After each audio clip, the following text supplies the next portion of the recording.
నమస్తే నేను మీ Madhavilatha. Please subscribe to journalist TV. Like చేయండి, షేర్ చేయండి, ఇంకా అప్డేట్స్ ఫాలో అవుతూ ఉండండి.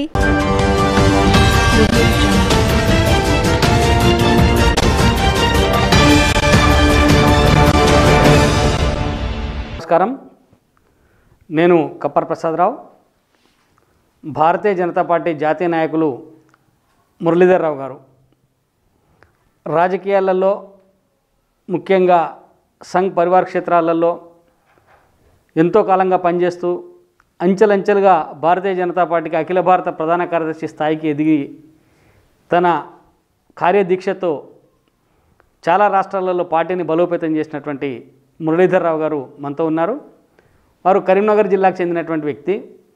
అయితే అన్ని రాష్ట్రాలలో చాలా శక్తి కూడా తీసుకొని కర్ణాటక లాంటి దగ్గర ప్రభుత్వాన్ని కూడా తీసుకొచ్చినటువంటి మురళీధర్ రావు గారు మరి రాష్ట్రంలో భారతీయ జనతా పార్టీ ఇంత వీక్గా ఉంటే ఇక్కడ పార్టీని బలోపేతం చేయడం కోసం ఎందుకు ఆయన మందు పనిచేయడం లేదు? ఈ విషయాలపై ఇప్పుడు మనం మురళీజీతో మాట్లాడదాం. సార్ నమస్కారం. సార్ నమస్కారం. సార్, ఇప్పుడు మీరు జాతీయ స్థాయిలో ఎదిగినరు, జాతీయ ప్రధాన కార్యదర్శిగా కూడా చేసినారు. అంటే ఏబీవీపీ నుంచి మీరు ఈ తెలంగాణ నుంచి ఎదిగి జాతీయ స్థాయికి పోయినారు. కానీ మీ ఎదుగుదల కనపడ్డది, కానీ పార్టీ ఎదుగుదల ఎందుకు కనపడట్లేదు తెలంగాణలో? చారిత్రకంగా ఆంధ్రప్రదేశ్ ఏదైతే ఉమ్మడి రాష్ట్రంగా ఉన్నప్పుడు బలంగా తెలంగాణలో భారతీయ జనతా పార్టీకి ఎదగగలిగినటువంటి అవకాశాలు ఉన్నప్పటికీ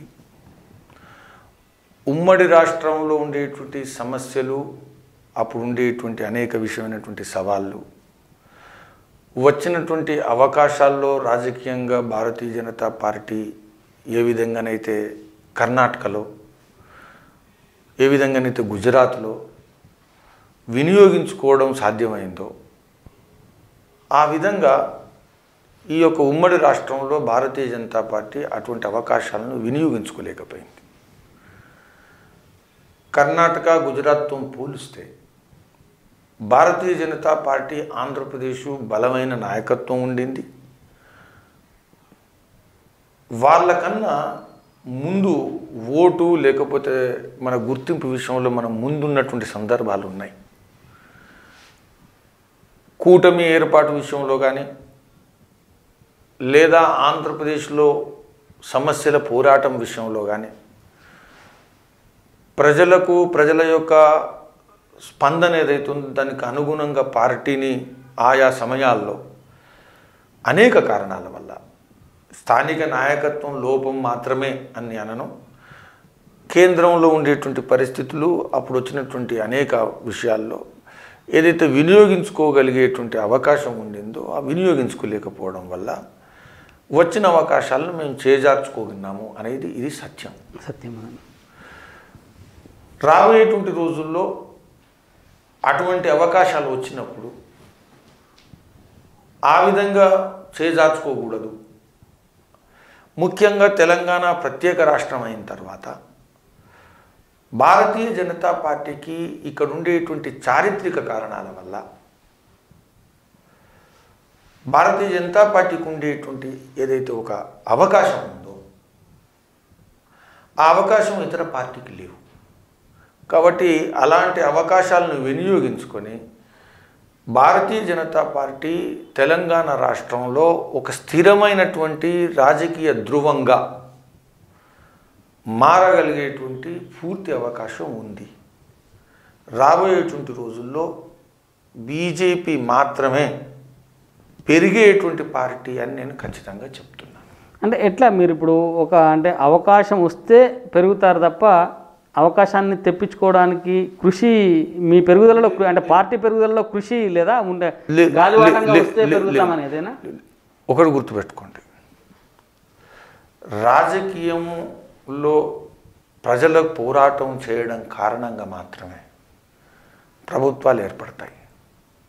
ప్రజాస్వామ్య వ్యవస్థలో పోరాటాలకు సంబంధం లేకుండా ఉండేటువంటి ప్రభుత్వానికి వ్యతిరేకంగా ప్రజలు ఓటు వేయడం కారణంగా మేము బాగుపడతాం, లాభపడతాం అనేది భారతీయ జనతా పార్టీకి వర్తించదు. అది తెలంగాణలో దోహదపడదు. కాబట్టి చాలా స్పష్టంగా రాబోయేటువంటి రోజుల్లో టీఆర్ఎస్ వ్యతిరేకంగా భారతీయ జనతా పార్టీ స్థిరమైనటువంటి ధృవము, ప్రత్యామ్నాయమైనటువంటి రాజకీయ శక్తి, సిద్ధాంత ఒరవడి ఉండేటువంటి పార్టీ, కార్యకర్తల ద్వారా ప్రజాస్వామికంగా నడవగలిగేటువంటి పార్టీ అనేటువంటి విషయాలను ప్రజల్లో మేము తీసుకెళ్ళినప్పుడు మాత్రమే ఇవన్నీ కూడా సాధ్యమవుతాయి. ప్రత్యామ్నాయమైనటువంటి పార్టీ. కాబట్టి ఈరోజు తెలంగాణ నాయకత్వం ముందు, అందరి ముందు, భారతీయ జనతా పార్టీ నాయకత్వం ముందు ఈ విషయాలను ప్రజలలోకి తీసుకెళ్ళి వీటన్నిటికీ భారతీయ జనతా పార్టీ మాత్రమే ఉంది అనేటువంటి విషయాన్ని మేము చెప్పగలిగిన రోజు, అర్థం చేయించగలిగిన రోజు ఖచ్చితంగా టీఆర్ఎస్కు వ్యతిరేకమైనటువంటి ప్రజాభిప్రాయం ఏదైతుందో అది భారతీయ జనతా పార్టీకి మాత్రమే వస్తుంది. ఉత్తర భారతదేశంలో ఏ విధంగానైతే ఓటు కట్వా పార్టీ అంటారు, అవును, టీఆర్ఎస్ వ్యతిరేక ఓటును చీల్చడం కోసం మాత్రమే కాంగ్రెస్కి ఇంకా వేరే ఏం లేదు, ఇక్కడ వేరే పని లేదు. టీఆర్ఎస్ బి టీం, టీఆర్ఎస్కు సేఫ్టీ వాల్ కాంగ్రెస్. కాబట్టి కాంగ్రెసు టీఆర్ఎస్కు వ్యతిరేక రాజకీయాలు సాధ్యమే కాదు. కానీ అట్లా లేదు కదా. ఇప్పుడు బయట వస్తున్న ప్రచారం కానీ, కొందరు ఇంటలెక్చువల్స్ కానీ, రాజకీయ విశ్లేషకులు చెప్తున్న మాట ఏంటంటే, జనమంతా బీజేపీ వైపు చూస్తుంటే బీజేపీ నాయకత్వం దిక్కులు చూస్తున్నది, జనం దగ్గరికి పోవడానికి సిద్ధంగా లేదు, ఎదిగేటువంటి క్రమం కనబడతలేదు అని చెప్పి రాజకీయ విశ్లేషణ చేస్తున్నటువంటి మాట. ఇంకొక రెండో అంశం ఏంటంటే, కాంగ్రెస్ పార్టీలో ఉన్న రేవంత్ రెడ్డి గారు లాంటి నాయకులు బీజేపీలోనే ఒక బీ టీం కేసీఆర్కి సపోర్ట్ చేస్తుంది, అందుకనే ఆ పార్టీలో వాళ్ళిద్దరి మధ్యనే గొడవలు జరుగుతూ ఉన్నాయి అనే మాట కూడా బయట వినబడుతుంది. వీటిని ఎట్లా సమర్థిస్తారు మీరు, ఎట్లా అనుకుంటారు? ఫస్ట్ నేను రేవంత్ రెడ్డి గురించి ఎంత తక్కువ మాట్లాడితే నా యొక్క శీలం అంతా రక్షించబడుతుంది. రాజకీయాల్లో మాట్లాడాలి కాబట్టి ఏది మాట్లాడాలంటే మాట్లాడే తత్వం నాది కాదు. అసలు కాంగ్రెస్ డిఎన్ఏ ఇంకా రాలేదు ఆయనకు. టీడీపీ డిఎన్ఏను కాంగ్రెస్లోకి ఇంట్రడ్యూస్ చేస్తున్న రాజకీయ నాయకుడు ఆయన. తెలంగాణలో కుల రాజకీయాలు లేవు ఎక్కువ. మీరు దేశవ్యాప్తంగా నేను కనుక అనేక రాష్ట్రాలు తిరిగితే కులం తెలంగాణలో ఉంది, అన్ని రాష్ట్రాల్లో ఉంది. కానీ కుల ఆధారిత రాజకీయాలకు తెలంగాణలో బలం ప్రజలు ఎప్పుడు ఇవ్వలేదు. పక్కనుండేటువంటి ఆంధ్రలో ఏదైతే కుల రాజకీయాలు నడుస్తాయో, నేను విద్యార్థి నాయకునిగా పనిచేసిన, నేను ఆంధ్ర యూనివర్సిటీలో పనిచేశాను, నేను ఉస్మానియా యూనివర్సిటీలో పనిచేశాను. ఉస్మానియా యూనివర్సిటీలో నేను రాజకీయాలు నడిపాను. ఉస్మానియా యూనివర్సిటీలో కులం గురించి మాట్లాడినటువంటి ఏ నాయకునికి చరిత్రలో పుటగతులు లేవు. ఇప్పుడు కాదు, 1947 నుంచి ఇప్పటి వరకు అదే విషయం. ధైర్యం చేసి, సాహసం చేసి కులం ఆధారంగా ఓట్లు అడిగినటువంటి చరిత్ర ఒక్కసారి ఉస్మానియా యూనివర్సిటీ లేదు. ఉస్మానియా యూనివర్సిటీ అంటే ఏంటిది? తెలంగాణకు హృదయస్థలి. అదే ఆంధ్రాలో ప్రత్యక్షంగా బ్యానర్లు, ప్రత్యక్షంగా కార్యక్రమాలు, ప్రత్యక్షంగా ఓట్లు, ప్యానల్స్ కుల ఆధారంగా. కాబట్టి తెలంగాణ క్యారెక్టర్ ఏదైతుందో, డిఎన్ఏ ఏదైతుందో, ఇది కుల ఆధారంగా నడిచేటువంటిది కాదు, సిద్ధాంత ఆధారంగా. ఈరోజు నక్సలైట్లకు వ్యతిరేకంగా విద్యార్థి పరిషత్తు, జాతీయవాద ఉద్యమాలు పోరాటం చేసింది. ఇవన్నీ కుల ఆధారంగా నడవలేదు. అటువైపు కూడా ఉన్నారు, ఇటువైపు ఉన్నారు, అన్ని కులాల వాళ్ళు ఉన్నారు. కానీ అనేకసార్లు హింస జరిగింది, అనేకసార్లు హత్యలు జరిగినాయి. కానీ కుల ఆధారంగా దీనికి చరిత్ర లేదు. కాబట్టి కాంగ్రెస్ ఏదైతుందో ఈరోజు చాలా దురదృష్టకరమైన విషయం ఏంటంటే, ఈరోజు టీఆర్ఎస్కు కాంగ్రెస్కు ఏం తేడా ఉంది? సిద్ధాంతపరంగా టీఆర్ఎస్ కాంగ్రెస్ ఓటు బ్యాంక్ రాజకీయాలు చేస్తుంది, మైనారిటీలను సంతుష్టిపరచడం, నిజాం వారసత్వ రాజకీయాలను నడపడం, సెప్టెంబర్ 17 జరపకపోవడం, కుటుంబ రాజకీయాలకు ప్రాధాన్యత ఇవ్వడం, వారసత్వ రాజకీయాలకు ప్రాధాన్యత ఇవ్వడం, ఇవన్నీ కాంగ్రెసు మన ఆంధ్రప్రదేశ్, తెలంగాణలో ప్రవేశపెట్టింది. ఈరోజు టీఆర్ఎస్ను మీరు చూస్తే వీటిని ముందుకు తీసుకెళ్తున్నది. కాబట్టి కాంగ్రెస్ టీఆర్ఎస్కు వ్యతిరేకంగా పోరాటం చేయాలంటే ఏంటిది? టీఆర్ఎస్లో లేనిది కాంగ్రెస్లో ఉన్నది ఏంటిది? కాంగ్రెస్లో ఉన్నది టీఆర్ఎస్లో లేనిది ఏంటిది? ఎందుకు ఏం కొత్తది పట్టుకురావాలా? అవినీతి. కాంగ్రెసు అవినీతికి మారుపేరు. కాబట్టి టీఆర్ఎస్ అవినీతి గురించి మాట్లాడితే, కాంగ్రెస్ వాళ్ళు అవినీతి గురించి మాట్లాడితే నడవదు ఎక్కడ.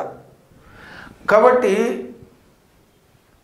ఫ్రస్ట్రేటెడ్ పాలిటీషియన్స్ ఈరోజు దేశవ్యాప్తంగా కాంగ్రెసు పార్టీగా లేవడం చేత కావట్లేదు.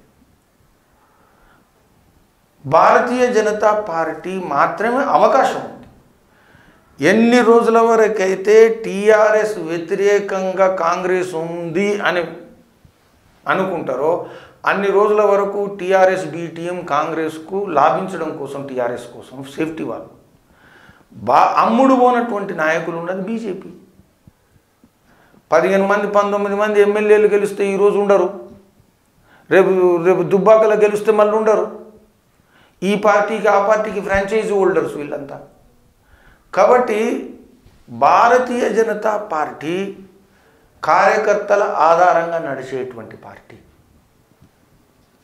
గ్రూపుల గురించి మాట్లాడితే కాంగ్రెస్లో ఉన్నన్ని గ్రూపులు ఇప్పుడు కాదు, అసలు గ్రూపుల వల్లనే పార్టీ పెరుగుద్దని విశ్వసించే పార్టీ కాంగ్రెస్ పార్టీ. కాబట్టి భారతీయ జనతా పార్టీకి కార్యకర్తల ఆధారం, సిద్ధాంతం ప్రాణం, శ్వాస. సిద్ధాంతంతో వచ్చినటువంటి కార్యకర్తలు. ఈరోజు నేనున్నా, రాజకీయాలు లేని రోజు, భారతీయ జనతా పార్టీ బలమైన పార్టీ లేని రోజు, 2 ఎంపీలు కూడా లేని రోజు, మురళీధర్ రావు అనేటువంటి వ్యక్తి జాతీయవాద ఉద్యమంలో పనిచేస్తున్నటువంటి వచ్చి. కాబట్టి నేను సిద్ధాంతం కోసం పనిచేస్తున్నానా లేదా అనేటువంటి విషయానికి వెళ్తే, నాకు ఓటు వేయనటువంటి వాళ్ళు కూడా ఒప్పుకునే విషయం ఏంటంటే ఇతను సిద్ధాంతానికి కట్టుబడి ఉండేటువంటి వ్యక్తి. నాకు ఓటు వేయనటువంటి వాళ్ళు కూడా, నన్ను ఒప్పుకున్నటువంటి వాళ్ళు కూడా ఒప్పుకునేటువంటి విషయం ఇది. నక్సలైట్లు కూడా నన్ను చూడొద్దు భౌతికంగా అనుకున్నటువంటి దాడులు చేసినటువంటి వాళ్ళు కూడా ఒప్పుకునేటువంటి సత్యం ఏంటంటే జాతీయవాద సైనికుడు అనేటువంటిది. కాబట్టి భారతీయ జనతా పార్టీ లేకపోతే మా సిద్ధాంతంలో అనేక మంది ప్రాణాలు రాజ్యాల కోసము అధికారం కోసం త్యాగం చేయలేదు, సిద్ధాంతం కోసం త్యాగం చేశారు. కాబట్టి ఈ పునాదుల మీద నడిచేటువంటి పార్టీ రాజకీయాల కోసం, ప్రభుత్వం కోసం, ఈయన ముఖ్యమంత్రి ఆయన ముఖ్యమంత్రి వీటి కోసం లేకపోతే పదవుల కోసం నడిచేటువంటి పార్టీ కాదు. అటువంటి నాయకులు ఉన్నటువంటి పార్టీ కాదు. ఈ అనుభవం లేనటువంటి వాళ్ళకి ఇది అర్థం కూడా కాదు. అంటే ఇప్పుడు మరి ఈ తెలంగాణలో దుబ్బాక ఉప ఎన్నిక అదొక భాగం. అక్కడ పార్టీ పరిస్థితి అంటే మీరు అంచనా వేసే ఉంటారు ఇప్పటికే, ఎట్లా ఉందనుకుంటున్నారు మీరు? ఒకటి మనం గుర్తుపెట్టుకోవాలి, విపరీతమైనటువంటి ధనబలం, విపరీతమైనటువంటి అధికార దుర్వినియోగం, పోలీసు యంత్రాంగం మొత్తం కూడా ఏకమై ఈరోజు తెలంగాణలో ఎన్నికల్లో భారతదేశంలోనే ఒక ఎన్నికల్లో దుర్వినియోగానికి ల్యాబొరేటరీ కావాలంటే అది దుబ్బాక. మీకు దుర్వినియోగం ఎలా చేయవచ్చు, మోడల్ కాన్స్టిట్యున్సీ కావాలంటే అది దుబ్బాక ప్రయోగశాలగా మార్చింది. దురదృష్టకరం. టీఆర్ఎస్ ప్రజల పార్టీ, ఉద్యమ పార్టీ, తెలంగాణలో ప్రజలు అభిమానించే పార్టీ అని చెప్పే నాయకుడు హరీష్ రావు ఈరోజు ఈ దుర్వినియోగానికి మొత్తానికి నాయకత్వం వహిస్తున్నాడు. అక్కడ పోరాటం నడుస్తున్నది. బీద బడుగు వర్గాలు, సామాన్యమైనటువంటి ఓటర్లు స్వేచ్ఛగా ఓటు వేసుకోవాలని కోరుకోవాలని అనుకునే వాళ్ళందరూ కూడా ఈరోజు భారతీయ జనతా పార్టీ వైపు ఉన్నారు, నిలబడ్డారు. భారతీయ జనతా పార్టీ అభ్యర్థి ప్రజలకు అక్కడ పరిచయమైనటువంటి అభ్యర్థి, అనేక సార్లు పోరాటాల్లో నాయకత్వం వహించినటువంటి అభ్యర్థి. కాబట్టి అయితే దీన్ని రిజల్ట్ను హైజాక్ చేయడం కోసం కేసీఆర్ ప్రభుత్వం అనేక కుట్రలు కుతంత్రాలు అడవన్నుతున్నది. రోజు మా పార్టీ నాయకత్వం, మా పార్టీ కార్యకర్తలు ఈ యంత్రాంగం యొక్క కుట్రలు కుతంత్రాలను ఎదుర్కోవడం కోసం ప్రతి నిమిషం పోరాటం చేస్తున్నారు. మాకు విశ్వాసం ఉంది, అది ఏది ఏమైనా మేము మాత్రమే ఎదుర్కోగలుగుతాము అనేటువంటి విషయాన్ని, ఒక సందేశాన్ని రాష్ట్ర వ్యాప్తంగా పంపగలుగుతున్నాం ఖచ్చితంగా. సార్, ఇప్పుడు భారతీయ జనతా పార్టీలో మీరు అగ్రశ్రేణి మొదటి వరుస నాయకుల్లో ఒకరిగా ఉన్నారు. మొన్న పార్టీ కమిటీ విస్తరణ జరిగింది, అంటే కొత్త కమిటీ వచ్చింది, అందులో మీకు చోటు లభించలేదు. అంటే ఏంటి, మీ సేవలను పార్టీ ఇంకా ఏ రకంగా ఉపయోగించుకోబోతుంది, లేకపోతే అంటే ఈ మీకు స్థానం లభించలేదు అంటే ఏమైనా పార్టీ మిమ్మల్ని మీ సేవల్ని పక్కన పెట్టినట్టుగా మీరు ఏమైనా భావిస్తున్నారా? ఏమో అభద్రతా భావానికి నేను లోను కావట్లేదు. నా నేపథ్యం అది కాదు. నేను ఈ దేశంలో రాజకీయ పార్టీలకు అతీతంగా స్వదేశీ ఉద్యమాన్ని దేశవ్యాప్తంగా నిర్మించిన వ్యక్తిని. ఈ రాష్ట్రంలో కూడా చేనేత, పసుపు రైతులు, గల్ఫ్ బాధితులు ఇలాంటి అనేక ఉద్యమాలకు నేను నిర్మించినటువంటి వ్యక్తిని. మేడారం సమ్మక్క సారక్క జాతర విషయంలో అధ్యయనం చేసి ముందు తీసుకొచ్చినటువంటి వ్యక్తిని. పార్టీలో నాకు అనేక మంది నాయకులు పార్టీలో లేనప్పుడు అనేక ఈ సిద్ధాంతంతో పనిచేస్తున్నప్పుడు, నేను దేశవ్యాప్తంగా ఈరోజు 27వ సంవత్సరం పూర్తయింది నేను దేశవ్యాప్తంగా పర్యటించడం అనేది ప్రారంభించి. అందులో 12 సంవత్సరాలు బీజేపీలో. నేను వెళ్ళని జిల్లాలు లేవు, నేను వెళ్ళని తాలూకాలు లేవు. వీళ్ళంతా ఇప్పుడు ఉండే నాయకులంతా కూడా సహచరులు నాకు, అనేక మంది, నాకన్నా సీనియర్లు, నాకన్నా జూనియర్లు. భారతీయ జనతా పార్టీలో భవిష్యత్తులో నాకు అభద్రత ఉంది అనేటువంటి ఆలోచన అనేది నాకు ఇంకా రాలేదు. అయితే పార్టీ గురించి అర్థం కానటువంటి వాళ్ళు, కొత్త వాళ్ళు, తెలియనటువంటి వాళ్ళు ఈ విధంగా ఆలోచించే అవకాశం పూర్తిగా ఉంది. ఎందుకు ఆలోచిస్తున్నారు అలా అని నేను అనలేను. అయితే ఏది ఏమైనా భవిష్యత్తులో వాళ్ళందరికీ అర్థమవుతుంది ఏంటంటే మురళీధర్ రావుకు ఎలాంటి అభద్రత లేదు, పార్టీ నాయకత్వం అతని గురించి కూడా ఆలోచిస్తున్నది అనేటువంటి విషయం చాలా స్పష్టంగా ఉంటుంది. అటువంటి సంకేతాలే నాకు నాయకత్వం కూడా ఇచ్చింది. సార్, ఇప్పుడు మీరైతే సిద్ధాంతం అంటే ఏబీపీ నుంచి వచ్చి రాజకీయాల్లో అంటే దాదాపుగా మీ జీవితాన్ని మొత్తం ఈ సిద్ధాంతానికి దారపోసిన అంటే పనిచేస్తూ ఉన్నారు. మీ ఒక సంఘ కార్యకర్తగా సంఘంలో మీరు ఎదిగినటువంటి వ్యక్తి, మళ్ళీ మిమ్మల్ని ఏమైనా రిటర్న్గా సంఘం తన పనులు వాడుకోవడానికి అవకాశాలు ఏమైనా ఉన్నాయా? రామ్ మాధవ్ గారు మీరు ఇద్దరు అంటే అటు ఆంధ్రాలో రామ్ మాధవ్ గారు, తెలంగాణలో మురళీధర్ రావు గారు అనే మాట గతంలో వచ్చింది. ఇప్పుడు ఏమైనా మళ్ళీ సంఘాన్ని బలోపేతం చేయడం కోసం మమ్మల్ని మళ్ళీ సంఘంలోకి తీసుకుంటారు అనేది అయితే ఉందో ఇది ఊహాగానము. నాకు భారతీయ జనతా పార్టీ కాకుండా వేరే క్షేత్రంలోకి వెళ్ళాలా అనేటువంటి విషయం ఎవరు మాట్లాడలేదు, నేను ఆలోచించలేదు. అటువంటి అవకాశం, అటువంటి ఆలోచన ఉన్నట్టు నాకు ఇంకా అనిపించలేదు ఎక్కడ. కాబట్టి ఇది కేవలం మీడియాలో లేకపోతే ఊహాగానాల్లో విస్తరిస్తున్నటువంటి విషయం. ఎందుకంటే ఒక వ్యక్తి బాధ్యత లేదు కాబట్టి ఇక 360 డిగ్రీల ఊహాగానాలు నడుస్తుంటాయి. కాబట్టి అటువంటిది ఏం లేదు, అటువంటి ఆలోచన ఉన్నట్టు కూడా నాకు అనిపించలేదు. అంటే ఇప్పుడు ప్రధానంగా మన దక్షిణాది ప్రాంతాల్లో చూస్తే భారతీయ జనతా పార్టీకి హైదరాబాద్ లేకపోతే తెలంగాణ గేట్వే ఇక్కడ బాగా బలంగా ఉండి అధికారంలోకి వస్తుంది అనుకున్నటువంటి పరిస్థితి. కానీ ఇక్కడ తప్ప ఈశాన్య రాష్ట్రాలలో వచ్చింది, మిగతా దేశమంతటా వచ్చింది, దక్షిణ భారతదేశంలో కర్ణాటకలో వచ్చింది. కానీ తెలంగాణలో ఇప్పటికీ బలపడకపోవడానికి ఈ నాయకత్వంలో ఉండే దాన్ని ఏమంటారంటే భిన్న కోణాలు, భిన్న ధృవాల వల్ల ఇబ్బంది ఎదురవుతుంది. జనం దగ్గరికి మేము గట్టిగా వెళ్ళలేకపోతున్నాం అనేటువంటి ఒక విమర్శ కూడా ఉంది. ఇప్పుడు ఒక విషయం ఏంటంటే ఈ నాయకత్వము అనేది ఒక ప్రముఖమైనటువంటి అంశం. కానీ భారతీయ జనతా పార్టీ నాయకత్వం వల్లనే ఇది సాధ్యం కాలేదు అనేది ఏదైతుందో ఈ విశ్లేషణ పూర్తిగా అంటే సత్యమైంది కాదు. అనేక కారణాలు.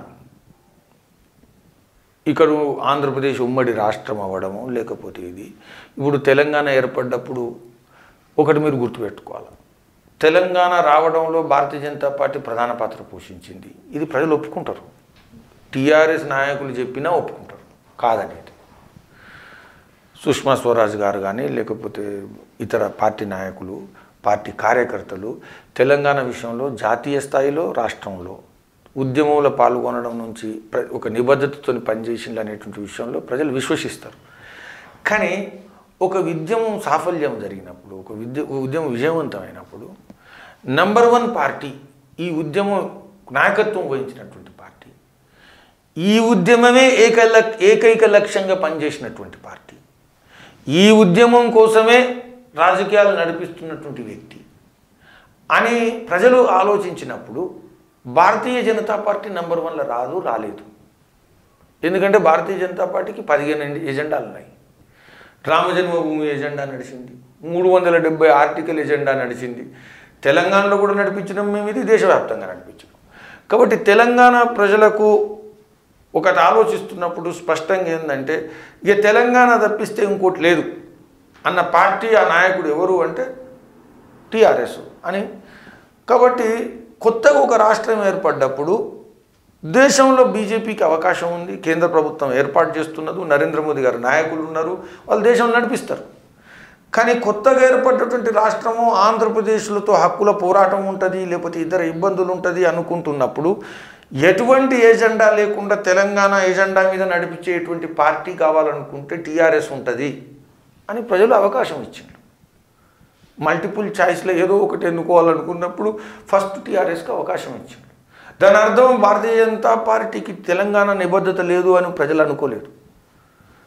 అయితే ఇప్పుడు అవసరాలు మారినాయి, ఇప్పుడు విషయాలు మారుతున్నాయి, ఇక విషయం అయిపోయింది.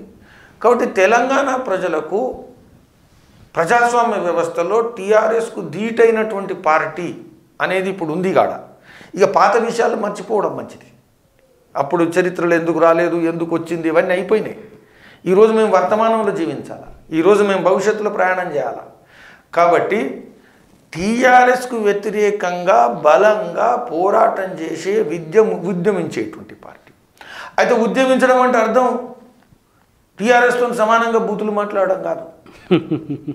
ఉద్యమించడం అంటే అర్థం టీఆర్ఎస్ నాయకులు ఏది చేస్తే మేము అది కూడా చేస్తే మాకు వాళ్ళకి ప్రైజ్ ఇచ్చింది కాబట్టి మాకు ప్రైజ్ ఇస్తారు కాదు. ప్రజలు భారతీయ జనతా పార్టీని చాలా దగ్గర నుంచి విశ్లేషిస్తారు. భారతీయ జనతా పార్టీ విలువలు, భారతీయ జనతా పార్టీ అవినీతి రహిత రాజకీయాలు, భారతీయ జనతా పార్టీ కుటుంబ వారసత్వ రాజకీయాలకు దూరంగా ఉంటూ కులతత్వము ఇటువంటి వీటికి ఆస్కారం ఇవ్వనటువంటి పార్టీ, అందరి పార్టీ. ఈరోజు తెలంగాణలో ప్రజలు కూడా దేశభక్తి విషయంలో ఏమాత్రం కూడా శంకించాల్సిన అవసరం లేదు. మీరు ఆలోచించండి, తెలంగాణ ప్రజలకు కశ్మీర్ విషయంలో మనోభావాలు భారతీయ జనతా పార్టీ కార్యకర్తల నాయకులు ఎంత తీవ్రంగా ఉంటాయో అంతే తీవ్రంగా ఉంటాయి. సంతోష్ బాబు అమరుడు ఏంటంటే ఈరోజు అందరికీ కూడా తెలంగాణలో భారతీయ జనతా పార్టీ మాత్రమే దేశ రక్షణకు నాయకత్వం వహించగలుగుతుందనే నమ్మకం ఉంటుంది. కాబట్టి వీటన్నిటినీ అనుకూలంగా మార్చుకొని ఈరోజు ఒక ప్రత్యామ్నాయ పార్టీగా బీజేపీని ముందుకు తీసుకువెళ్ళాలా, ఇది నాయకత్వం మీద ఉండేటువంటి సవాల్. దీనికి ఖచ్చితంగా మేము పరీక్షలు పాస్ కావాలా. ఇప్పుడు వచ్చినటువంటి నాయకత్వం, ఈరోజు అనేక రకాల కొత్త నాయకత్వం వచ్చింది బీజేపీలో కూడా. ఏదో పాత వాళ్ళే ఉన్నారు అనేది ఏం లేదు. బయట నుంచి వచ్చినటువంటి వాళ్ళు కూడా కొత్త వాళ్ళు బీజేపీలో భవిష్యత్తు ఉంది అనేటువంటి విషయం కూడా ఉంది. బయట నుంచి వచ్చిన వాళ్ళకు భవిష్యత్తు లేదు అనే ప్రచారం కూడా అవకాశం లేదు ఇక. కాబట్టి ఎవరు ఈ పెరుగుదలలో ఎంత ముందు ఉంటే అంత పార్టీకి లాభం, వ్యక్తులకు కూడా లాభం. ఇప్పుడు కేసీఆర్ గురించి చెప్పాల్సి వస్తే మీరేం చెప్తారు? కేసీఆర్ గురించి చెప్పాల్సి వస్తే ఇప్పుడు నేను చెప్పినవన్నీ కేసీఆరే. సినిమా ఇప్పుడు కేసీఆర్ అనగానే సినిమా ఏం నడుస్తుంది నా మైండ్లో, మీ మైండ్లో, ప్రజల మైండ్లో ఏం నడుస్తుంది? టీఆర్ఎస్ ప్రభుత్వం ప్రజా సంక్షేమ పథకాలు ఇవన్నీ ఒకవైపు నడుస్తే ఇంకొక వైపు ఇవన్నీ కూడా ప్రజాస్వామికమైనటువంటి వ్యవస్థ లేదు, ప్రజాస్వామిక విలువలను విశ్వసించినటువంటి నాయకత్వము, అతని కారణంగా ఆ ప్రభుత్వానికి కూడా ప్రజాస్వామ్య నిబద్ధత లేదు. ఇది ఖచ్చితంగా అందరికీ తెలుసు. ఈరోజు ప్రజాస్వామికంగా ఈ ప్రభుత్వము, ఈ పార్టీ, ఈ నాయకత్వం నడవట్లేదు అంటే మీరు ఏ ప్రజలు ఎక్కడికి పోయినా మాట్లాడతారు. రెండో విషయం, ఈరోజు కుటుంబ పార్టీ కావాలనుకుంటే టీఆర్ఎస్ పార్టీ అందరికీ తెలుసు, చదువు వచ్చినటువంటి వాళ్లకు, చదువు రానటువంటి వాళ్లకు, వృద్ధులకు, యువకులకు అందరికీ తెలుసు, ఇది కుటుంబ రాజకీయాలు నడిపేటువంటి పార్టీ. కాంగ్రెస్ ఏ విధంగానైతే కుటుంబ వారసత్వ రాజకీయాలు నడుపుతుంది అనుకుంటున్నామో అదే రాజకీయాలు వీళ్ళు కూడా నడుపుతారు, ఇది తెలుసు. దీనికి ఎవరు నాయకుడు? ఈరోజు ఇది ఉంది, ఈ టీఆర్ఎస్లో ఇదంతా విస్తరించింది, దీనికి కారణం ఎవరు? ఖచ్చితంగా కేసీఆర్ గారి కారణమే. ఈరోజు వాగ్దానాలు ఏవైతున్నాయో అవి నిలబడవు. నీటి మీద రాసినటువంటి మాటలు, నీటి మూటలు. నాయకత్వము రాజకీయాలకే విలువిస్తుంది, అమలుకు విలువివ్వదు అని కావాలనుకుంటే ఈరోజు తెలంగాణలో ఉండేటువంటి యువకులు మీరు ఎక్కడికి పోయినా అడగండి, గత 6 సంవత్సరాల్లో ఎలాంటి ఉపాధి అవకాశాలకు రిక్రూట్మెంటు ఎలాంటిది కూడా వాగ్దానానికి అనుకూలంగా ఆ శాతంలో ఈరోజు రిక్రూట్మెంట్ లేదు, ఎక్కడ లేదు. టీచర్ల రిక్రూట్మెంట్ లేదు, లెక్చరర్ల రిక్రూట్మెంట్ లేదు, పోలీస్ రిక్రూట్మెంట్ లేదు, హోంగార్డ్ రిక్రూట్మెంట్ ఎందులో లేదు.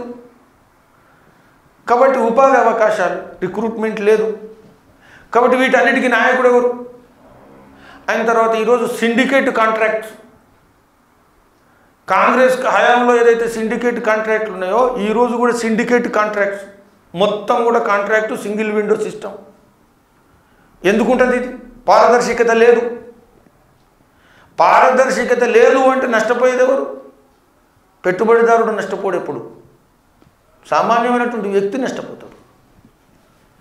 ఈరోజు హైదరాబాద్ గ్లోబల్ సిటీ చేస్తామని అన్నాం, ఏమేమో చెప్పిండ్రు, ఆ నగరం లెక్క, ఈ నగరం లెక్క అని మాట్లాడిండ్రు.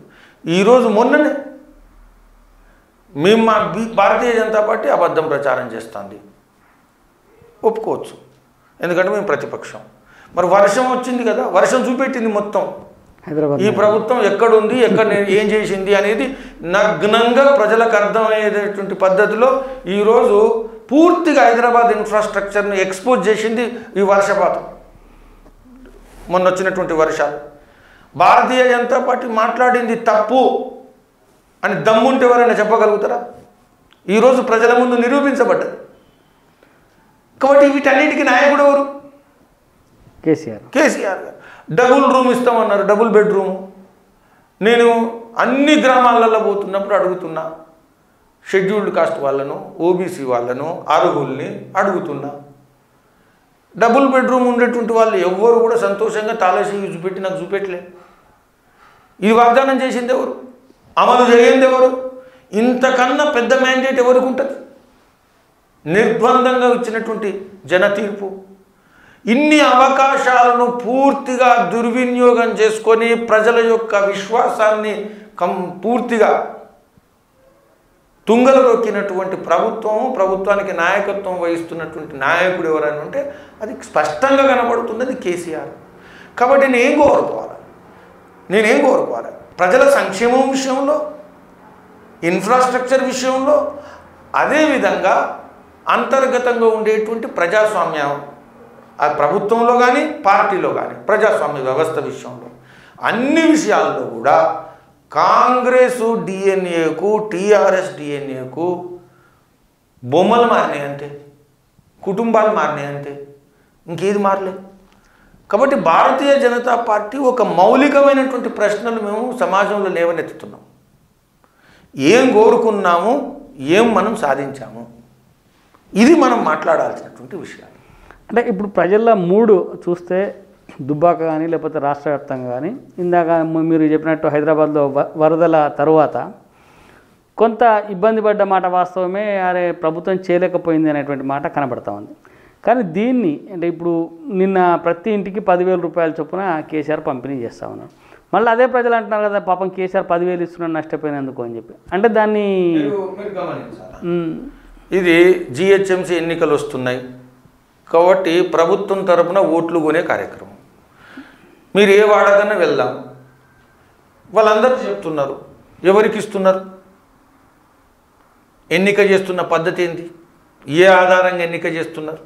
ఎంపిక చేసేటువంటి పద్ధతి టీఆర్ఎస్ డివిజన్ కార్పొరేటరు ఇన్ఛార్జు రాజకీయంగా నిర్ణయించేటువంటి పద్ధతి ఆధారంగా అర్హులైనటువంటి వాళ్ళు ఎంతమంది ఉన్నారు వాడలో? అర్హులైనటువంటి వాళ్ళు అప్లై చేసుకున్నారా? ఎన్ని అప్లికేషన్స్ వచ్చినాయి? అందులో ఏ విధంగా నువ్వు ఎంపిక చేస్తున్నావు? ఏమీ లేదు. టీఆర్ఎస్ ఓటర్ల నమోదు కార్యక్రమం నడుస్తున్నది. అయితే దీనికదే భారతీయ జనతా పార్టీ ఓట్లు నింపుతాయి అని ఎవరైనా అనుకుంటే చాలా భ్రమలలో ఉన్నారు. అది జరగదు. అది ఎక్కడ జరగలేదు, ఇక్కడ కూడా జరగదు. టీఆర్ఎస్ యొక్క దుర్వినియోగము, అధికార దుర్వినియోగము, టీఆర్ఎస్ యొక్క దౌర్జన్యము, టీఆర్ఎస్ యొక్క ధనబలము, టీఆర్ఎస్ యొక్క కండబలము, టీఆర్ఎస్ యొక్క అనేక కుట్రలు కుతంత్రాలు, వీటి కారణంగా ప్రజలు చాలా విసుగున్నారు. అనేక వర్గాలు నష్టపోతున్నాయి. అయితే అవన్నీ ఆటోమేటిక్గా భారతీయ జనతా పార్టీకి డబ్బాల ఓట్లు అవుతాయి ఈవీఎం మిషన్ల. ఈ భ్రమలలో మేము సీఎం అవుతా అని ఎవరన్నా అనుకుంటే జీవితాలు పోతుంది, తరం పోతుంది. అట్లా జరగదు. అది ఎక్కడ జరగలేదు. వాటికి ప్రజలలో ఉండేటువంటి ఏదైతే విసుగేదైతుందో దీనికి మేము ప్రాతినిధ్యం వహించాలి, పోరాటం చేయాలి. రాబోయేటువంటి రోజుల్లో ఎంతైతే పోరాటం చేస్తేనే అంత ప్రజలకు విశ్వాసం ఉంటుంది. ఈ నాయకత్వంలో బూత్ స్థాయిలో నిలబడి పోరాటం చేయగలిగేటువంటి దమ్ముంది. రెండవది, మా పార్టీలకు చాలామంది వేరే వాళ్ళు వస్తున్నారు. వీళ్ళందరినీ కలిపి మేము ఏ జెండా చూపెట్టాలా? బీజేపీ జెండా, బీజేపీ డిఎన్ఏ చూపెట్టాలి. వచ్చింది మొత్తం కలిపి మళ్ళీ కాంగ్రెస్ జెండానే మేము చూపెడితే పార్టీ మారుతుంది అంతే, క్యారెక్టర్ సేమ్. అది ప్రజలు కోరుకోరు. కాబట్టి భారతీయ జనతా పార్టీ శైలిలో భారతీయ జనతా పార్టీ టీఆర్ఎస్కు వ్యతిరేకంగా కార్యకర్తల ఆధారంగా, కార్యకర్తల త్యాగం, కార్యకర్తల పోరాటం, సిద్ధాంతం, భవిష్యత్తు తెలంగాణ పట్ల గౌరవం పెంచేటువంటి విధంగా పోరాటం చేయాలి. ఏవగింపు కలిపే పద్ధతిలో అనేక పార్టీల నాయకులు మాట్లాడినట్టు మేము మాట్లాడితే మేము భవిష్యత్తుకు ప్రతినిధులం కాము. కాబట్టి వీటన్నిటికీ మా ముందుండేటువంటి ప్రశ్నలు, ఈ ప్రశ్నలకు మేము సమాధానాలు ఇవ్వాలా వ్యవహారంలో. అప్పుడు మాత్రమే బీజేపీకి భవిష్యత్తు ఉంటుంది.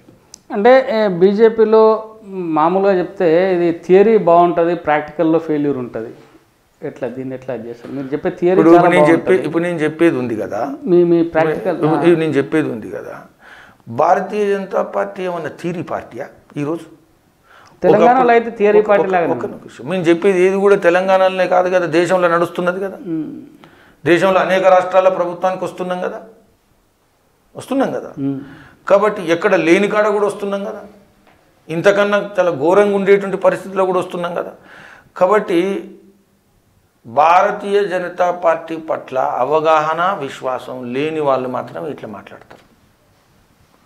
నేను మాట్లాడిన ఏ మాట కూడా అమలు కాకుండా, విజయవంతం కాకుండా చేసినటువంటి విషయం ఇప్పుడు నేను ఏది మాట్లాడలే. స్వయంగా నేను కర్ణాటకలో పోరాటం నాయకత్వం వహించాం, వ్యూహాత్మక రచనలు చేశాం. అనేకమైనటువంటి రకరకాల పోరాటాల్లో కూడా ఈరోజు కర్ణాటకలో బలమైనటువంటి పార్టీగా మేము ఎదిగాం. అట్లా దేశవ్యాప్తంగా ఎదుగుతున్నాం. నేను దేశవ్యాప్తంగా కార్యకర్తల ట్రైనింగ్కి ఇన్ఛార్జిగా పనిచేశాను. ప్రపంచంలో అతిపెద్ద ట్రైనింగ్ నిర్వహించినటువంటి వ్యక్తిని, 11 లక్షల మందిని కార్యకర్తలకు మేము ట్రైనింగ్ ఇచ్చాం. కాబట్టి అమలుకు సాధ్యం కానటువంటి ఒక్క విషయం కూడా నేను మాట్లాడలేదు. అంటే ఇందాక చాలా అంశాలు మాట్లాడుకున్నాము. మీరు అన్నీ చెప్పినా, మీరు ఎటు తిప్పినా అవుట్ ఆఫ్ తెలంగాణ మాట్లాడుతుండ్రు. విత్ ఇన్ తెలంగాణ గురించి మీరు స్పష్టమైన సంకేతాలు, నేను తెలంగాణలో అంశాలు కూడా చెప్పాను. ఈ రోజు అంటే మీరు అక్కడ అధికారంలో వైఫల్యాలు ఏంటి అంటే కదండి, మీరు అక్కడ వచ్చిన అధికారంలోకి వేరే దగ్గర వచ్చిన అనేది తెలంగాణ ఇక్కడ అధికారం వచ్చేంత వరకు నేను బయటయే చెప్పాలి కదా. ఇక్కడ ఇక్కడ అధికారం వచ్చేంత వరకు మేము బయటికే చెప్పాలా, ఇక్కడ అధికారం వచ్చిన తర్వాత మీరు అడగరు. కాబట్టి మీరు అడిగిన వాటికి ఇప్పుడు చెప్పగలిగేది బయటికే.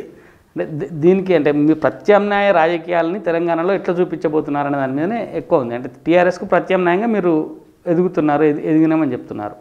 ఇది కల్టివేషన్ అంటే మీరు కష్టపడి పార్టీని బిల్డప్ చేసి ప్రత్యామ్నాయ రాజకీయాలని చూపించగలుగుతున్నారా, లేకపోతే టీఆర్ఎస్ మీద వ్యతిరేకతతోటి వచ్చేటువంటి బలాన్ని నమ్ముకొని ఉన్నారా? నేను చెప్పాను కదా, టీఆర్ఎస్ వ్యతిరేకత ఓటు రూపంలో మారి ఈవీఎం మిషన్ల బీజేపీ కమలం గుర్తు మీద పడదు. బీజేపీ కమలం గుర్తు మీద పడడాలంటే బీజేపీ వ్యవహారంలో బీజేపీ విలువలు, ఉదాహరణకు ప్రజలు ప్రజాస్వామ్య విలువలు కావాలని కోరుకుంటున్నారు. భారతీయ జనతా పార్టీ తెలంగాణ రాష్ట్రం ప్రజాస్వామ్య నిబద్ధత కలిగిన పార్టీ అని మేము నిరూపించాలి. భారతీయ జనతా పార్టీ నాయకులు ఒక రకమైనటువంటి సమాజం పట్ల లేకపోతే విలువల పట్ల నిబద్ధతతో జీవిస్తారు అనేది మేము ప్రదర్శించగలగాలి. మేము మాట్లాడేటువంటి భాష, మేము వ్యవహరించేటువంటి తీరు, మా నిబద్ధత, మా పోరాటం, వీటన్నిటితో కూడా మేము ప్రజలను ఒప్పించాలా, నమ్మించాలా. తెలంగాణ పట్ల భారతీయ జనతా పార్టీకి అవగాహన ఉంది, భవిష్యత్తులో సామర్థ్యం ఉంది అనే విశ్వాసాన్ని కూడా కలిగించాలి.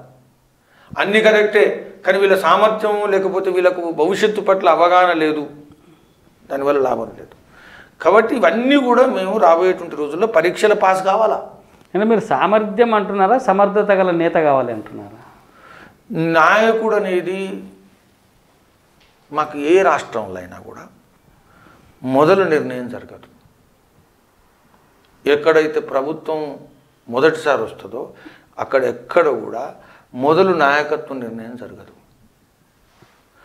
అయిన తర్వాత భారతీయ జనతా పార్టీలో ఇలా ఉండేటువంటి నాయక బృందం ఏదైతుందో వీళ్ళందరూ కూడా ఈ యొక్క సామర్థ్యం ప్రదర్శించాల్సి వస్తుంది. ఒకరికి ఎక్కువ, ఒకరికి తక్కువ, అది ఇంపార్టెంట్ కాదు. కానీ ప్రజల పట్ల ప్రజలలో నమ్మకం రావాలి. ఈరోజు తెలంగాణలో బీజేపీ సింగిల్ లీడర్ను చూసిపోయే పార్టీ కాదు. జాతీయ స్థాయిలో ఈరోజు ఒకప్పుడు అటల్ బిహారీ వాజ్పేయి, తర్వాత అడ్వాణీజీ, ఈరోజు నరేంద్ర మోదీని చూస్తున్నారు. ఎందుకంటే వాళ్ళ కనబడ్డది. కానీ తెలంగాణలో ఆ పరీక్షలు మేము పాస్ కాకముందు ఎలా కనబడుతుంది? ఆ పరీక్షలలో పాస్ కావాలి కదా మేము. అంటే మొత్తానికి అంటే భారతీయ జనతా పార్టీకి అయితే ఒక అవకాశం, ఒక బేస్ అయితే తెలంగాణలో ఉంది. రేపు కొట్లాడేటువంటి శక్తి ఉంది. రాబోయేటువంటి ఎన్నికల్లో ఖచ్చితంగా అధికారం వైపు పార్టీ పోతుందనేటువంటి విశ్వాసాన్ని మీరు చెప్పండి. ఇప్పుడు రాజకీయంలో మేము పనిచేస్తున్నాం అంటే అధికారంలో పోవాలనే పనిచేస్తున్నాం. పాంప్లెట్లు పంచుతూ ఇట్లనే బ్రతకాల, గెలవాల్సిన అవసరం లేదు, ఇంకొక తరం మేమంతా కార్యకర్తలుగానే ఉండాలా, నాయకులుగానే ఉండాలా అని విశ్వసించాలని పార్టీ మాకు ఎక్కడ ప్రబోధన చేయలే, ట్రైనింగ్ ఇవ్వలే. పార్టీ పెట్టిందే అధికారంలో రావడానికి, ఎలక్షన్లో గెలవడానికి. కాబట్టి ఖచ్చితంగా తెలంగాణలో కూడా అధికారంలోకి రావాలనేటువంటిది మా పార్టీ ముందు ఉండేటువంటి టార్గెట్. కేంద్రం నుంచి కానీ రాష్ట్రంలో కానీ మా టార్గెట్ అది. అయితే ఆ టార్గెట్ రావాలంటే ప్రజల్లో ఓట్లేస్తేనే కదా వచ్చేది. కాబట్టి ప్రజల్లో విశ్వాసం రావాలి మా పట్ల. ఇది టీఆర్ఎస్ కన్నా మెరుగైనటువంటి విలువలతో కడిగినటువంటి నాయకత్వం ఉన్న పార్టీ అనే విశ్వాసం రావాలా. కాంగ్రెస్ పట్ల విశ్వాసం లేదు ప్రజలకు, ఏమాత్రం లేదు. అయిపోయింది కాంగ్రెస్. ఎందుకంటే కాంగ్రెసే టీఆర్ఎస్. కాబట్టి ప్రత్యామ్నాయ పార్టీ కావాలని ప్రజలు కోరుకుంటున్నప్పుడు మేము ప్రత్యామ్నాయం సినిమా చూపెట్టాలా, అది మా ముందు ఉండేటువంటి ప్రశ్న రాబోయే. సార్ ఇన్ని చెప్తున్నారు, సెంట్రల్ కేంద్రం అనేక పథకాలను ప్రవేశపెడుతుంది, తెలంగాణలో మొత్తం వీళ్ళు రాష్ట్రం చేస్తున్నటువంటి పథకాలలో కేంద్ర భాగస్వామ్యం ఉంది అని చెప్పి బీజేపీ నాయకత్వం చెప్తా ఉంది. అసలు భాగస్వామ్యం ఎక్కడుందో చూపించండి అని చెప్పి డైరెక్ట్గా సవాల్ విసురుతున్నారు హరీష్ రావు గారు. ఎవరైనా వచ్చి చూపించండి అని చెప్పి. నిజంగా సెంట్రల్ రాష్ట్రానికి ఏమిస్తుంది, ఒకవేళ ఇస్తే ఇక్కడ ఎందుకు అమలవుతలేవు పథకాలు?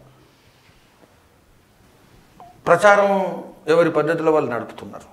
బీజేపీ వైపు నుంచి చెప్తున్నది, టీఆర్ఎస్ వాళ్ళు ఒక రకంగా ప్రచారం చేస్తున్నారు. ఈరోజు మీరు గమనిస్తే గత 6 సంవత్సరాల్లో భారతీయ జనతా పార్టీ కేంద్ర ప్రభుత్వం, ఎన్డీఏ కేంద్ర ప్రభుత్వం బీద బడుగు వర్గాలు సంక్షేమం విషయంలో అనేకమైనటువంటి పథకాలు మనం ప్రవేశపెట్టడం జరిగింది. ఇందులో ముఖ్యంగా ఆయుష్మాన్ భారత్ ఉంది. ఆయుష్మాన్ భారత్లో తెలంగాణ భాగస్వామి కాలేదు. దీని కారణంగా తెలంగాణ ప్రజలు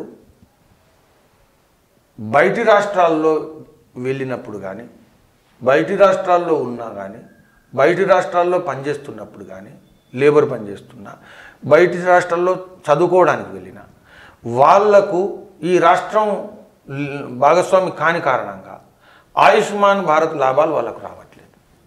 ప్రజలు నష్టపోతున్నారు, తీవ్రంగా నష్టపోతున్నారు. కేసీఆర్ గారు కేంద్ర ప్రభుత్వం యొక్క అనేక స్కీమ్స్ విషయంలో నరేంద్ర మోదీ గారి యొక్క పేరు లేకపోతే బీజేపీ ప్రచారం జరగకూడదు కాబట్టి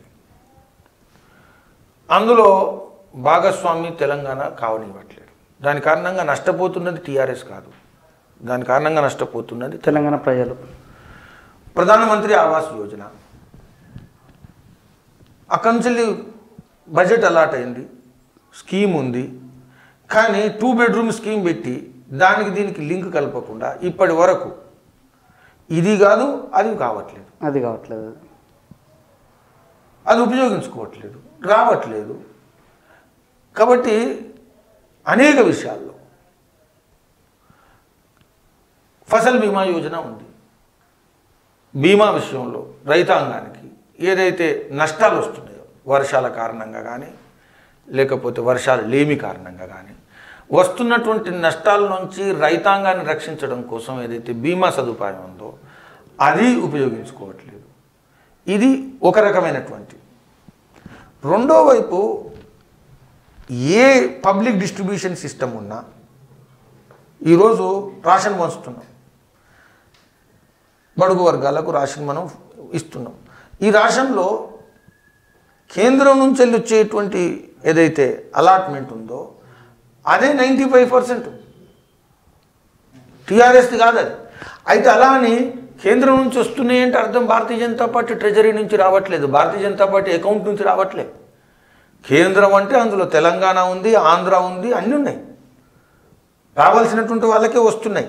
కానీ బీజేపీ ప్రభుత్వము కేంద్రం ఉన్నప్పటి నుంచి తెలంగాణ పట్ల వివక్ష చూపెట్టకుండా తెలంగాణ ప్రజలకు పూర్తి అవకాశం ఇస్తున్నటువంటి కేంద్ర ప్రభుత్వం. ఇంతకుముందు కాంగ్రెస్ ప్రభుత్వాలు నడుస్తున్నప్పుడు వివక్ష చూపెడుతున్నారని పోరాటం చేయాల్సి వచ్చేది. ఈరోజు ఏ పోరాటం లేకుండా కేంద్రం నుంచి రావాల్సి వస్తున్నాయి. మూడో ఇందులో ఇంకో ప్రచారం ఉంది, హైదరాబాద్ నుంచి రెవెన్యూ ఎక్కువ పోతున్నది, హైదరాబాద్కి అంతే రెవెన్యూ వస్తున్నది, అంత రావట్లేదు, మాకు ఇస్తున్నది ఎంత. ఇంతకన్నా మూర్ఖత్వమైనటువంటి ప్రచారం ఇంకోటి ఉండదు. ఇంతకన్నా మూర్ఖత్వమైన ప్రచారం, దేశ వ్యతిరేక ప్రచారం ఇది. ఈరోజు చైనా మీద యుద్ధం జరుగుతున్నది, సరిహద్దుల మీద వాతావరణం ఉంది. 3,500 కిలోమీటర్ల మీద సైనికులు భారతదేశం నుంచి వెళ్ళి మోహరించున్నారు.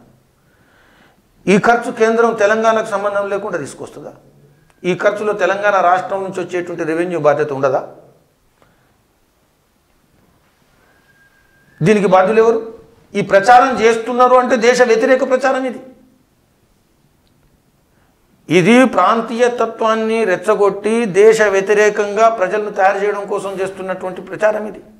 ఈరోజు చైనాతోని భారతదేశాన్ని రక్షించాల్సినటువంటి, పాకిస్తాన్ నుంచి దేశాన్ని రక్షించాల్సినటువంటి 1000 కిలోమీటర్ల ఏదైతే సరిహద్దులు ఉన్నాయో వీటిని రక్షించాల్సినటువంటి బడ్జెట్ ఏదైతుందో, సెక్యూరిటీ ఎక్స్పెండిచర్ ఏదైతుందో దీని విషయంలో తెలంగాణకు బాధ్యత లేదా? అక్కడ పెట్టేటువంటి ఖర్చు ఏదైతుందో అది తెలంగాణ ప్రజల రక్షణ కోసం కాదా? దేశం అంటే ఏంటి? ప్రముఖమైనటువంటి విషయం, ఇది చర్చ జరగాల. దమ్ము ఉంటే టీఆర్ఎస్ నాయకత్వం, తెలంగాణ ప్రజలు దేశభక్తులు. ఈరోజు ఏ గ్రామంలో నేను పంచాయతీగా నిలబడ్డా నేను మాట్లాడగలుగుతా, తెలంగాణ ప్రజలు దీన్ని సమర్థిస్తారు. రెండో విషయం మీరు బాగా గమనించాలి, ఈరోజు దేశంలో ఉండేటువంటి డిఆర్డిఓ పరిశోధనా కేంద్రాలు ఇక్కడ ఏర్పడ్డాయి. వీటి కారణంగా మన రాష్ట్రంలో హైదరాబాదులో అనేక మంది స్మాల్ ఇండస్ట్రీస్ డిఆర్డిఓకి సప్లయర్స్ ఉన్నారు. వీళ్ళందరికీ ఏ విధమైనటువంటి అవకాశం వస్తున్నది? అన్ని రాష్ట్రాల్లో డిఆర్డిఓ లేదు ఇంత.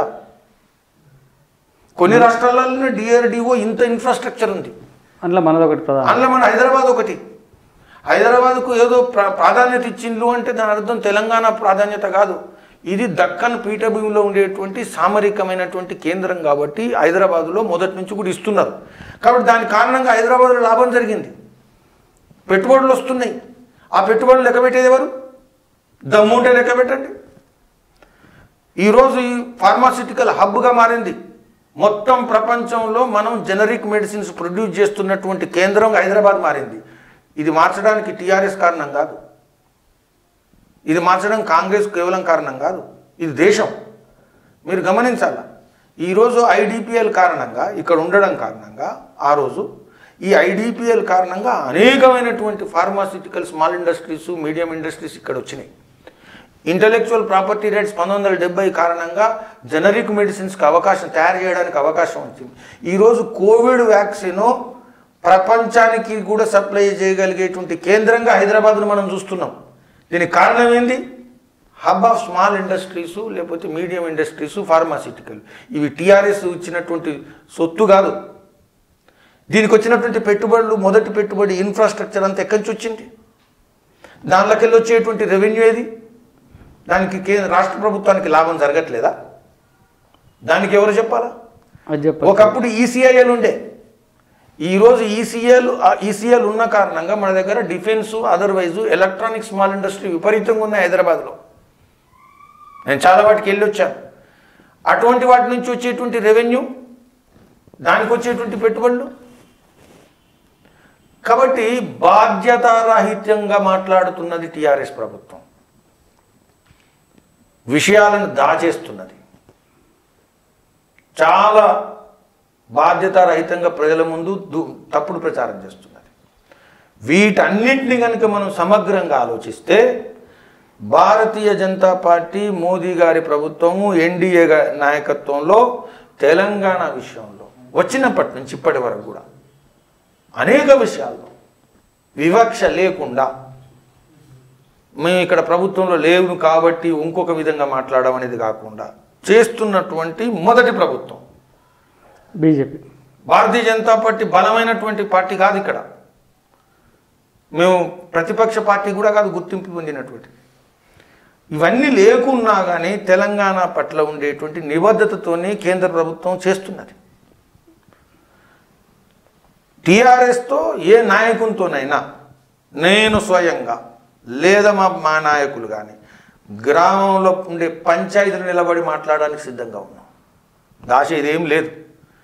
తప్పుడు ప్రచారానికి ఈరోజు ప్రతీక ఏదన్నా ఉంటే అది టీఆర్ఎస్ తెలంగాణలో. అంటే మీరు ఇందాక దేశ రాజకీయాల గురించి మాట్లాడినాం, కేంద్రము రాష్ట్రము సంబంధాలు, ఆర్థికపరమైనటువంటి అభివృద్ధి అంతా మాట్లాడినాం. దుబ్బాకలో ఉప ఎన్నిక జరుగుతూ ఉంది, చాలా హీట్ ఉంది, అందరు నాయకులు ప్రచారం చేస్తున్నారు.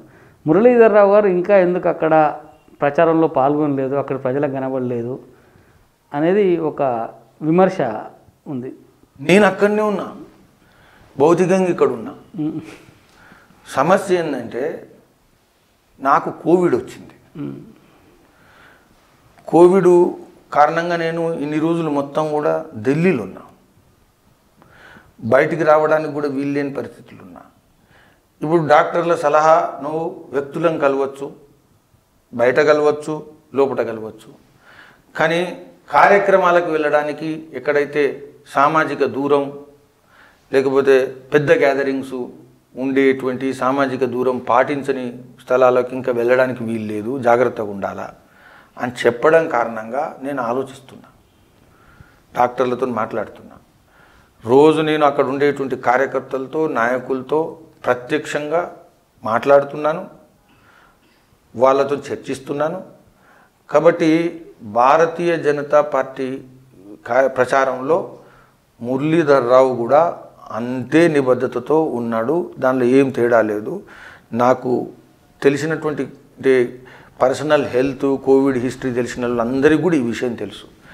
బయట బాధ్యతారహితమైనటువంటి ఒక ప్రచారం, అది కేవలం వేరే పార్టీ వాళ్ళు ఎవరు చేస్తే చేయొచ్చు. అటువంటి ఆలోచన పార్టీలో లేదు. నేను కూడా చర్చిస్తున్నా, వీలైతే ఈ 3-4 రోజుల్లో కూడా వెళ్ళడానికి నేను ప్రయత్నిస్తున్నా డాక్టర్లతో మాట్లాడి.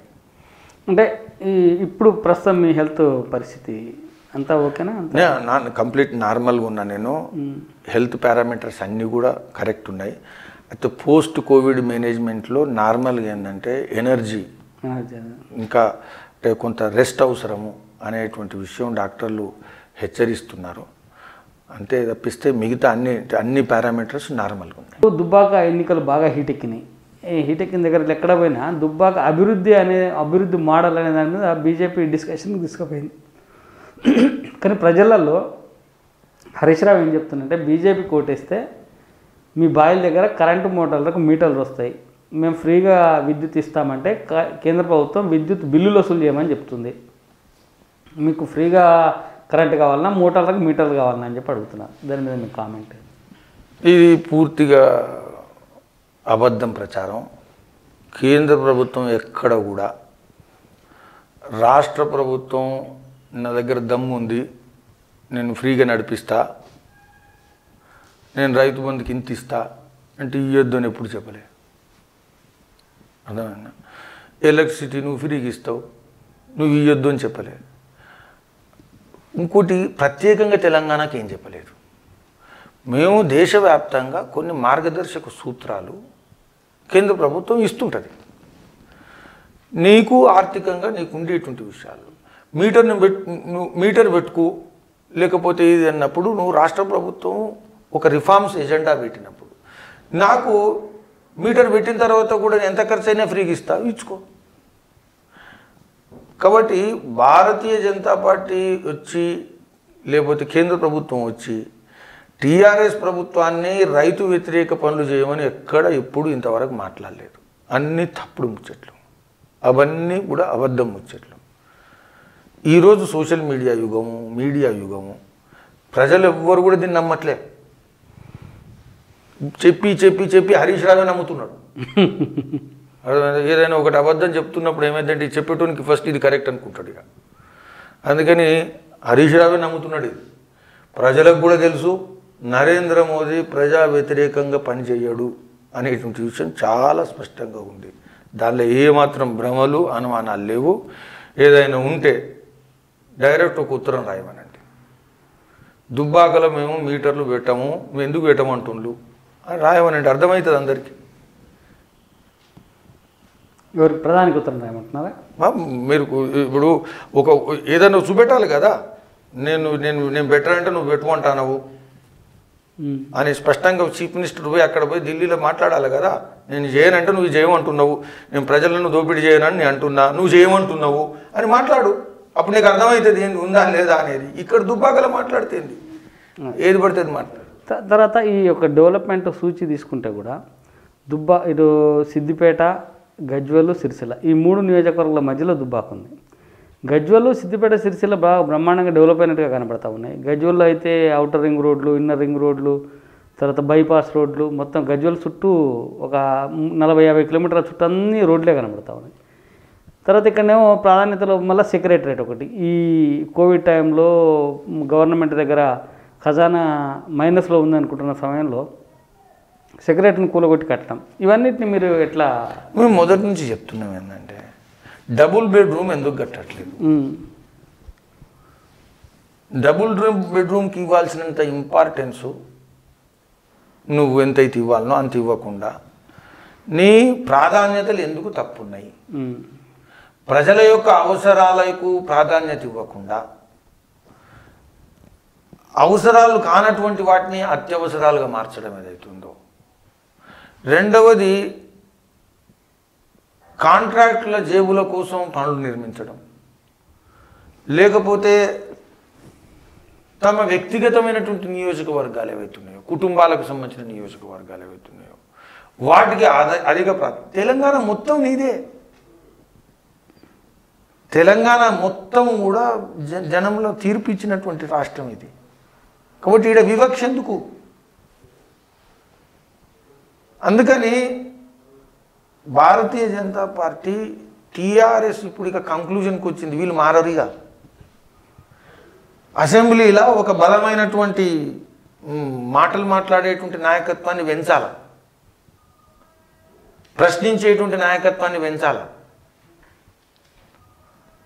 దీనివల్ల ప్రభుత్వం మారదు. ఇప్పుడు దుబ్బాకలో బీజేపీ గెలిస్తే టీఆర్ఎస్ ప్రభుత్వం మారదు, టీఆర్ఎస్ ప్రభుత్వ స్థిరత్వానికి కూడా ఇబ్బంది రాదు. కానీ టీఆర్ఎస్కు పరీక్ష పెరుగుతుంది, ప్రశ్నించేటువంటి ఒక వాయిస్ పెరుగుతుంది. కాబట్టి ప్రజలను మేము అడుగుతున్నది ఏంటంటే, ప్రశ్నించేటువంటి గొంతును పెంచండి, ప్రశ్నించేటువంటి సంఖ్యను పెంచండి, బలోపేతం చేయండి. దీనివల్ల దుబ్బాక అభివృద్ధి, తెలంగాణ అభివృద్ధికి సమతుల్యత పెరుగుతుంది, గ్యారంటీ పెరుగుతుంది. ఇది మేము చాలా స్పష్టంగా ప్రచారంలో చేస్తున్నాం. అంటే ఇప్పుడు ఈ సమతుల్యత క్రమం తప్పింది అనేది మీకు స్పష్టంగా అర్థమైంది కదా. మరి ఇది క్రమంలో పెట్టడం కోసం కేంద్రం ఏమన్నా ప్రయత్నం చేయొచ్చు కదా సెంట్రల్ మీద? ఫెడరల్ సిస్టంలో ఎన్ని అవకాశాలు ఉంటాయో అంత మాత్రమే కేంద్ర ప్రభుత్వం చేయగలుగుతుంది. పోలీసు కాదు, రాష్ట్ర ప్రభుత్వం మీద కేంద్ర ప్రభుత్వం పోలీసు కాదు. పోలీసు అయితే తెలంగాణ ప్రజలకు అవమానం జరుగుతున్నది ఢిల్లీ నుంచి అనేటిది మళ్ళీ మొదలవుతుంది. అందుకని దీన్ని ప్రశ్నించాల్సింది తెలంగాణలో, తెలంగాణ ప్రజల మధ్యన ప్రశ్న పెరగాలి. ఇది ప్రధానంగా అంటే తెలంగాణ ప్రజల్లో ప్రశ్నించేటువంటి తత్వం పెరగాలి. ఆ ప్రశ్నించే తత్వం పెరగాలంటే దుబ్బాకలో భారతీయ జనతా పార్టీ గెలవాలి. గెలిస్తే అసెంబ్లీలో ప్రశ్నించేటువంటి ప్రశ్నకు బలం పెరుగుతుంది. తద్వారా తెలంగాణలో ప్రశ్నించే వ్యక్తులకు బలం పెరుగుతుంది అనేది మురళీధరరావు గారు స్పష్టంగా చెప్పారు. ఆయన ఇంకా కోలుకోవాలని, త్వరలో పూర్తి స్థాయి రాజకీయాల్లోకి, ప్రజాసేవలోకి మళ్ళీ రావాలని చెప్పి కోరుకుంటూ నమస్తే.